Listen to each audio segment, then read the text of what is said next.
कसं काय मंडळी, तर स्वागत आहे तुमचं पुन्हा एकदा आपल्या छोट्या मिनी ब्लॉगमध्ये. तर आज आलो आपण पेण हमरापूर येथे आपल्या मंडळाचा गणपती बुक करण्यासाठी. पहिले तर पोचल्यावरती आम्ही सर्वांनी नाश्ता करून घेतला. आमचा वडापावचा टोटल काउंट 58 झाला होता, प्लस 2 प्लेट भजी वेगळ्या.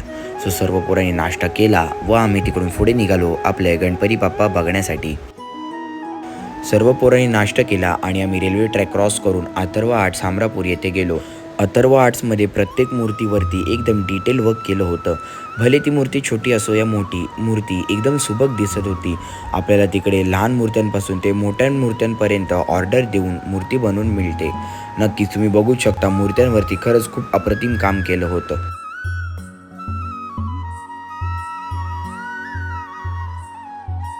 तिथून आम्ही त्यांच्या बॅकशेडमध्ये गेलो. बॅकशेडमध्ये आम्हाला बघायला मिळालं की तिकडे तिजुकायाचा राजा असा एक नवीन गणपती ते बनवत आहेत. नक्कीच अप्रतिम काम चालू होतं. हा गणपती 11 फूट असून त्याचं आता नवीन मॉडेल तयार होतं. आपल्या मंडळातल्या पोरांनी थोडीशी चर्चा केली आणि नंतर मग एक निर्णय घेतला. तिकडून आम्हाला एक मूर्त आवडली म्हणून तिकडे बुक केली.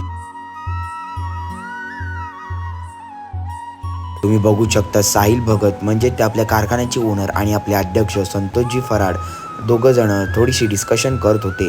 त्यानंतर आपण आपली मूर्ती बुक केली.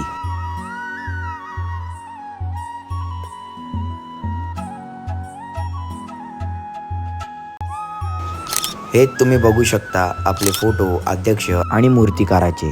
सो जर तुम्हाला आजचा मिनी ब्लॉग आवडला असेल तर नक्की आपल्या ब्लॉगला लाईक करा, शेअर करा आणि चॅनलला सबस्क्राईब करायला विसरू नका.